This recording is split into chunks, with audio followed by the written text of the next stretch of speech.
Well, the beat continues for the Tennessee basketball program. Problem is, it continues for everybody else in the SEC as well. Top three teams should be from the SEC. Auburn, Tennessee, and Alabama. Vols continue to roll. We'll talk about that next on the Food City Locker Room presented by Garza Law. This is tonight the former Players and Coaches Show.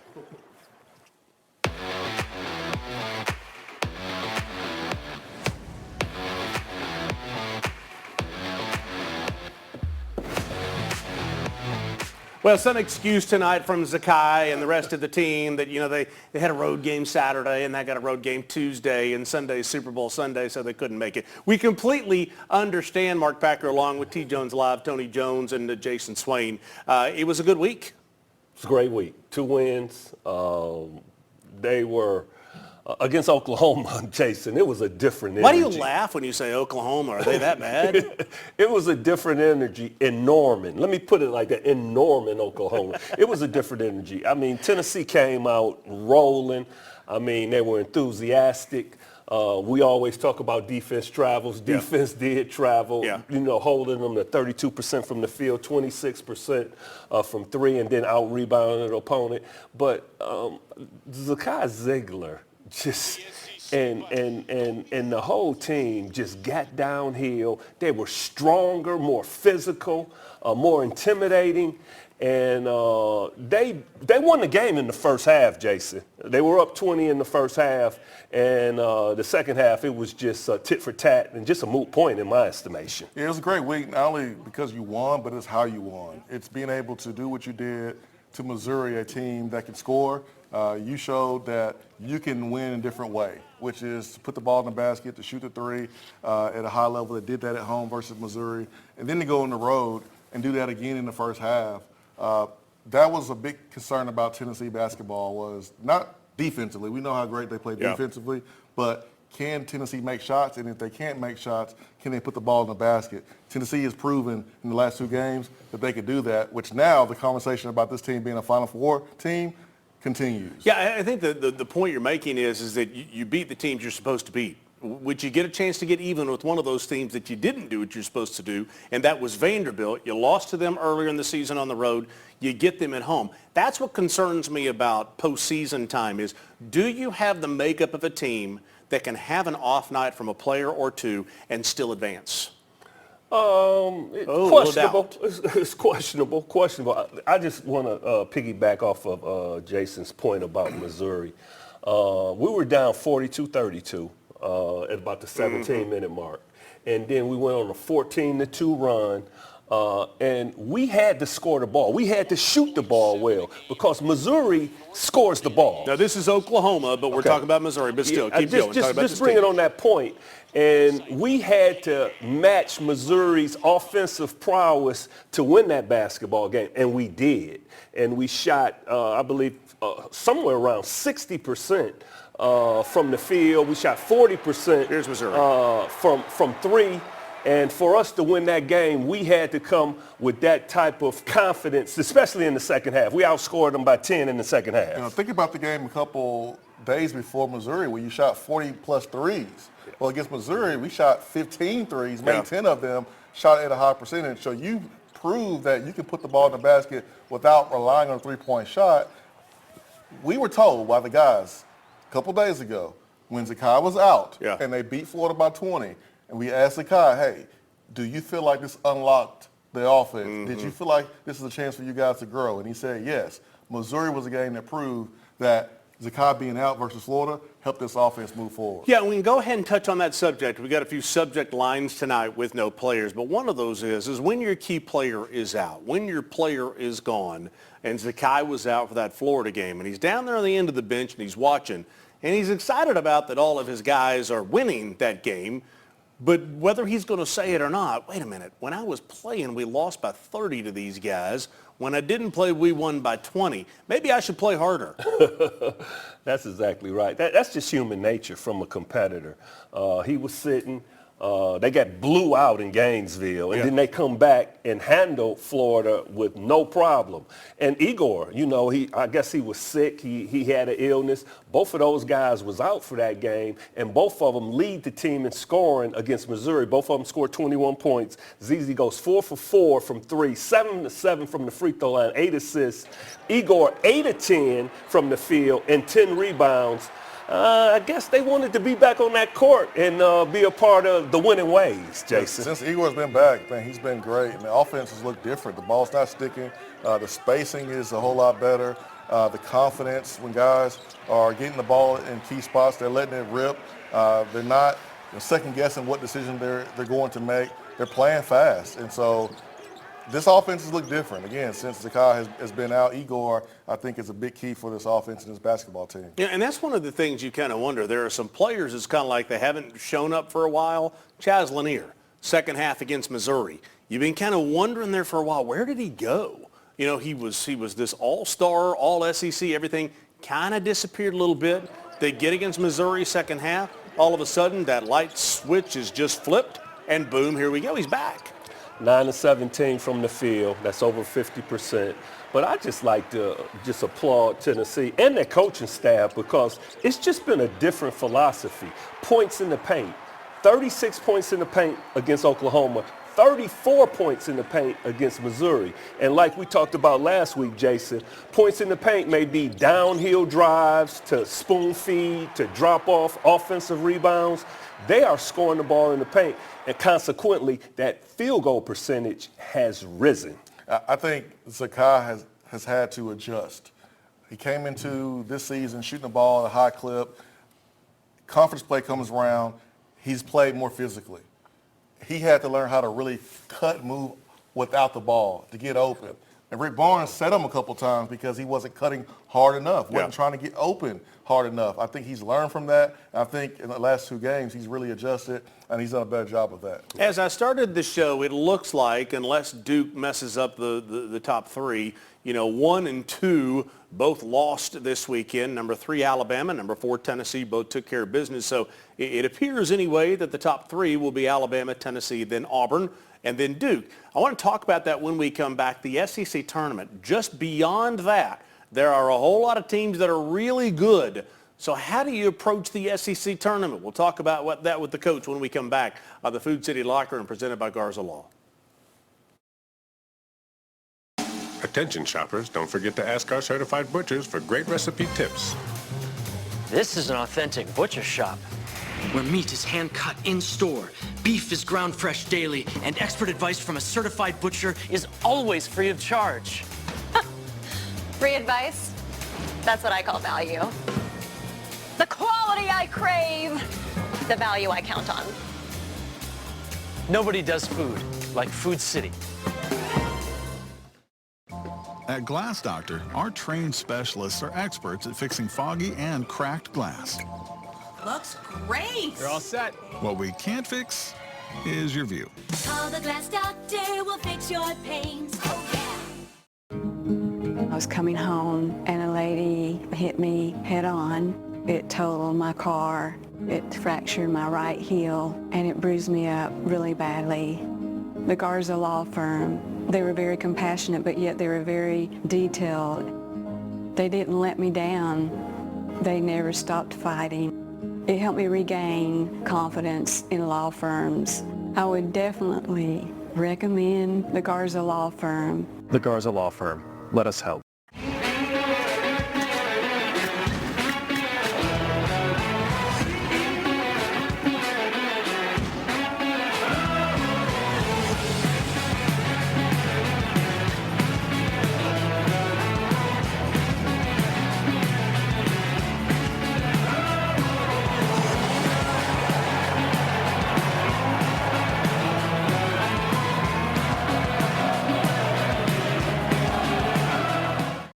I was the star around here until Glass Doctor installed this perfect shower enclosure.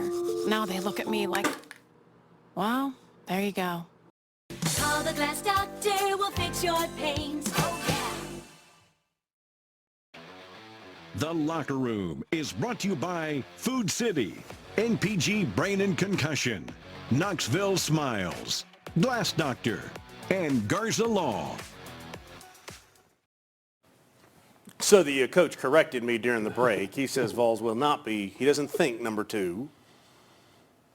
No, I don't think they're going to be number 2. I think they're going to be number 3. I think Auburn is going to Alabama, Auburn, Tennessee, and Duke. Yes. That's Okay. All right. Yeah. So you talk about the SEC tournament. We've long had this discussion. Former Vol Ron Childress would always, when he was on the Locker Room show years ago, you don't go to the SEC tournament. You just stay home. You don't play. There's no reason to go do it. You gain nothing by it. So you look now at the conference, and you mentioned all those teams. We did not mention Florida, by the way, Right. who just went to Auburn and got a win.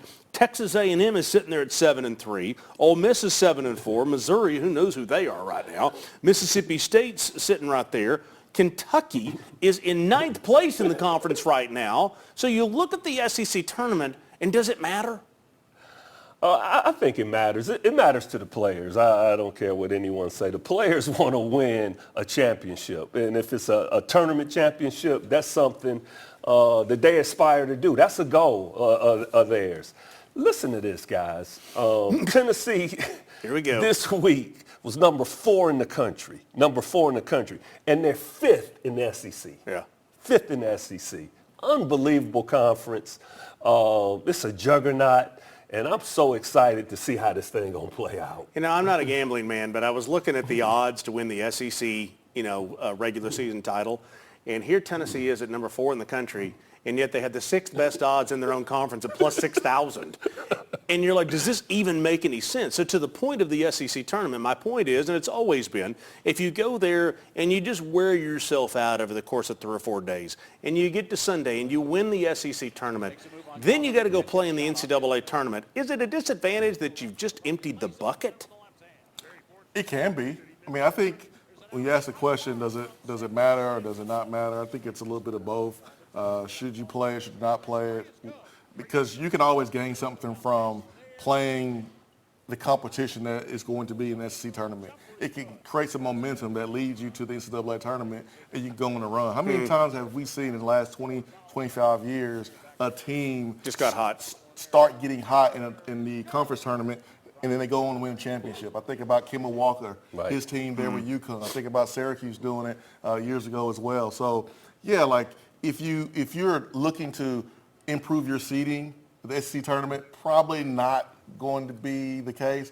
But if you're looking at playing the right style of basketball and getting into a rhythm and momentum, yeah, like you can achieve that. Tony, are you going into it as a coach kind of saying, okay, we're going to go give it all we've got. Now, we're going to play a whole bunch of guys when we get there. We're going to play a whole bunch of guys, and then if we find that we're winning, then we'll go after it? Or do you just say we're going to win the thing no matter what? Zakai, get ready to play 38 minutes. I concur with Jason. These guys want to be playing cohesive. They want to be playing like Hubie Brown once said and Larry Brown said, play the right way. They want to play the right way playing into the tournament. And you got to understand, these guys just want to hoop. They want to hoop. They want to play. Listen, they played AAU basketball, and in some instances, they played 3 or 4 games a day playing AAU basketball, and they just want to play. It doesn't matter if they play 3 or 4 games in a row, and in some instances that the winner may have to do that, but they just want to hoop. That's just my experiences as a coach, and all we want to do is coach also and get our players better going into the super tournament, which is the NCAA tournament. I think as a coach, you have to be really careful with the messaging that you have for your players. You can't let them know like, oh, this game matters, but this game doesn't matter, because you're telling them to turn the switch off and on. Yep. No, you need to let them know that the switch is always on. Yep. And if they lose the SEC tournament game, then, okay, you understand there's bigger games ahead, like the NCAA tournament, but you always tell them, when you step in between these white lines, there's only one way to play. And that's full speed. Exactly. Yes. So from a coaching standpoint, it's not catastrophic if you go there and you lost an earlier game, as much as you go, we're going to give it everything we got and we're going to try our best, but if we lose, it's not all bad.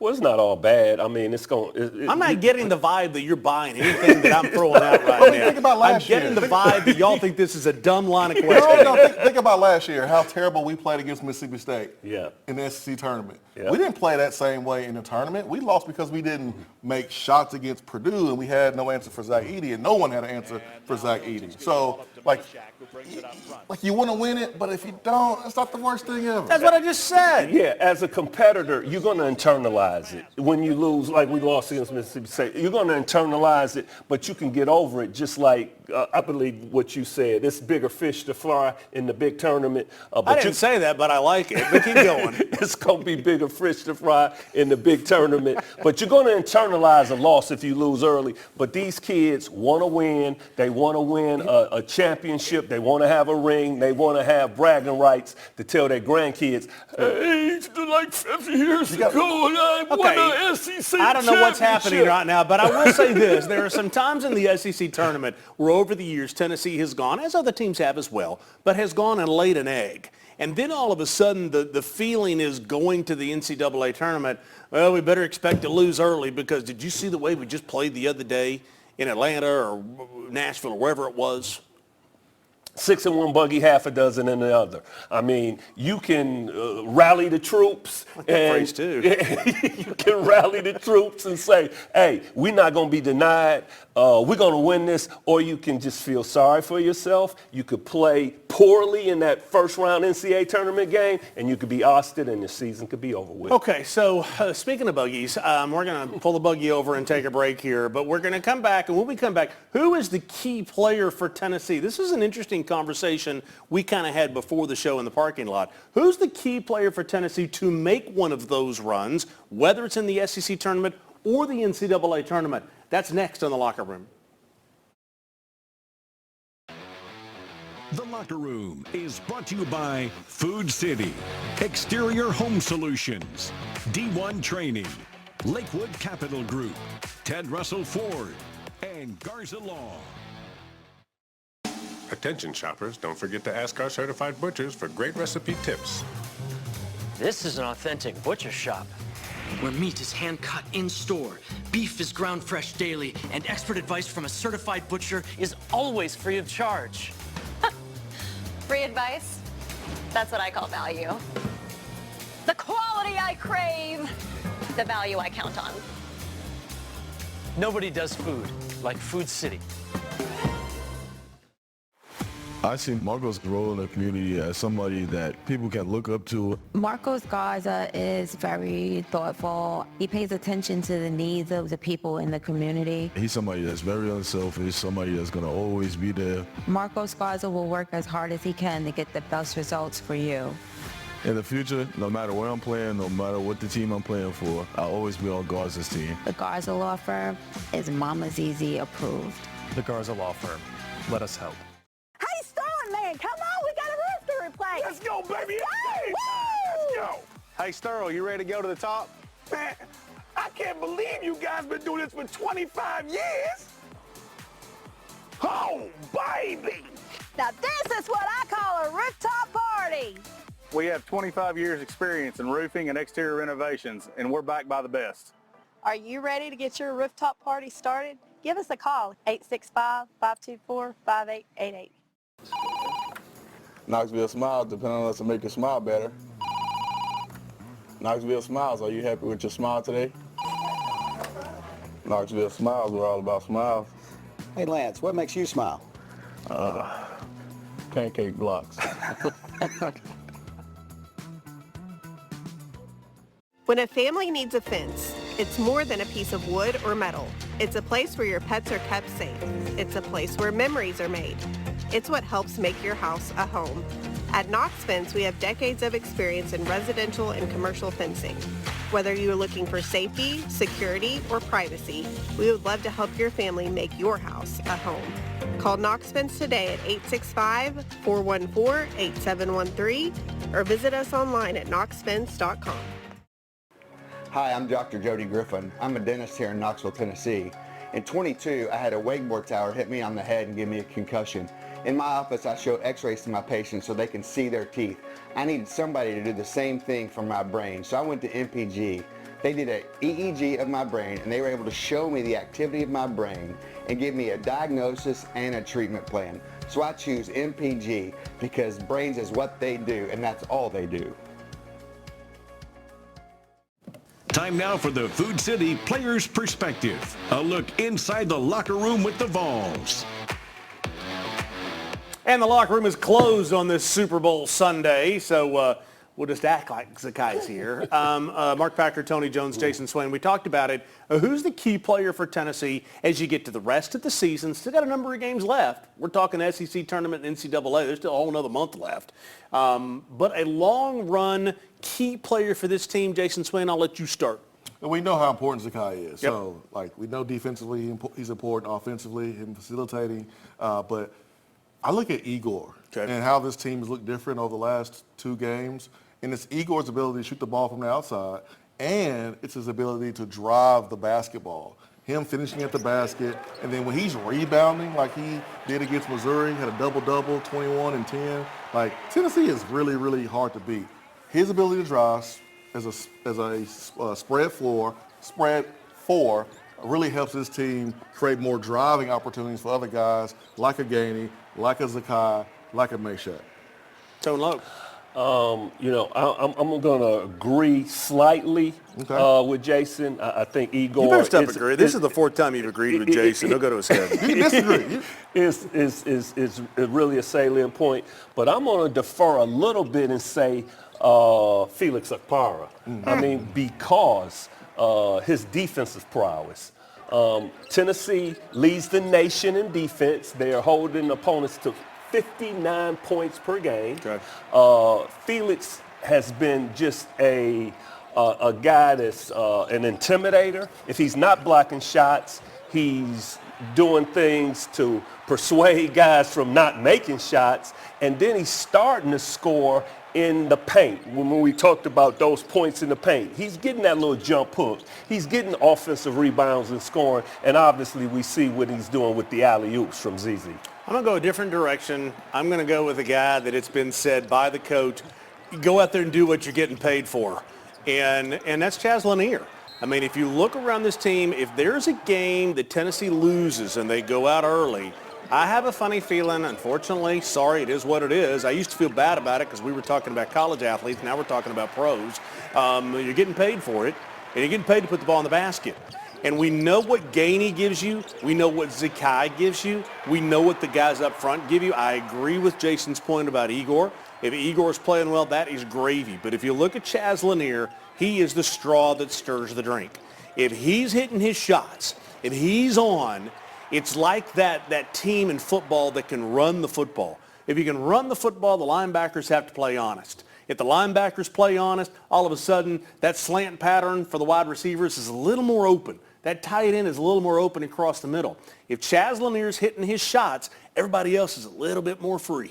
We'll give you some kudos on that because what's happening now, and they've been doing a good job in transition. Their transition offense has been really good, and if they advance it to Chaz and he's open, he's usually going to knock down the shot. In addition, in their half-court offense, they're running what we call some floppy offense where the bigs are a little bit higher and the guards are on the blocks and they're just setting straight down screens. And then in some instances, they're setting horizontal screens for Chaz to get him the ball in the post, and that's been beneficial for the Vols also. That Missouri game, did Tennessee have any fast break points?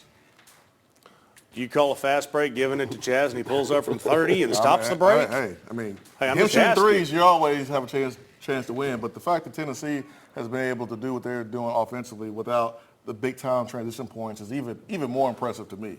So now, and we haven't even talked about it, how weird is this? You've got a kind of important game on Tuesday at Kentucky in Lexington. You've got a Kentucky team that you look at, and they don't know who they are. They get run out of the gym a couple of times within the last week. They're mad. They're upset. Then they pull out a big win. I mean, who is Kentucky at this point? It's going to be a huge game. I mean, Kentucky beat Tennessee in Knoxville. Tennessee shot the ball very poorly. But you know what? Kentucky's coming off a win. They beat a very probably down South Carolina team. They're in the basement, not a very good team. However, when you get a victory, you garner some confidence, and then I'm sure they have some confidence because they have already beat Tennessee. Tennessee just got to go into that game with the same mindset that they went into the game against Oklahoma yesterday. I want to make a point real quick. Jason, respond real quick. This reminds me Kentucky beating Tennessee, kind of like all those years that Florida beat Tennessee in football, and then you get past it and you look back and say, we were better than them. How did they beat us? And that's kind of what you feel about Kentucky. Well, unlike football, you get to basketball, you get a second shot. Yeah. Maybe a third. 2 times this week. I mean, against Kentucky, a team you lost to, and Vanderbilt, a team that you also lost to. But, you know, for Kentucky, their identity is offense. Second best offensive efficiency in the country right now. Defensively, they're not very good. I mean, they're giving up 90 points, it seems like every other game. So if you're Tennessee, you understand that. You need to be more patient. Take the shots that you want instead of the shots that they want you to take, and you got to rebound. And you have to identify shooters because Jackson Robinson went off here against us, and he'll try to do the same thing. All right, let's take a break. When we come back, we'll talk about keys to victory next in the locker room. Hi, I'm Laura Ash, your West Knoxville State Farm agent. I've been here in the Renaissance for 17 years, and I'd love to help your young football players or anyone with their car insurance, home insurance, and life insurance. Give me a call at Laura Ash State Farm. I see Marco's role in the community as somebody that people can look up to. Marcos Garza is very thoughtful. He pays attention to the needs of the people in the community. He's somebody that's very unselfish, somebody that's going to always be there. Marcos Garza will work as hard as he can to get the best results for you. In the future, no matter where I'm playing, no matter what the team I'm playing for, I'll always be on Garza's team. The Garza Law Firm is Mama Zizi approved. The Garza Law Firm. Let us help. What's up, guys? It's Devin Driscoll, owner of D1 Sports Training. We know in 2024, convenience is king, so we have locations not just in Hardin Valley, but now one in Maryville, in Farragut, and in Morristown, with more soon to come. So keep an eye out. We want to bring D1 Sports Training to everyone in East Tennessee. Hey, Tim Hoskins here from Covenant Sports Medicine. I'm the corporate manager of sports medicine, and I want to speak a little bit to our community partners and relationships that we have. We partner with FC Alliance Soccer, LeConte Center in Pigeon Forge, Johnson University, numerous high schools in and around the area, AAU basketball, Morristown Landing, travel hockey, volleyball, lacrosse, you name it, we're probably involved. What a lot of people don't know about Covenant Health is we're a nonprofit, community-based healthcare delivery system. We provide services in your community. If you ever need help with some event medicine or sporting event, scan the QR code at the bottom. Covenant Health, our mission is to improve lives through better health. Community banking is about location and much more. It's about family. We reside in your community.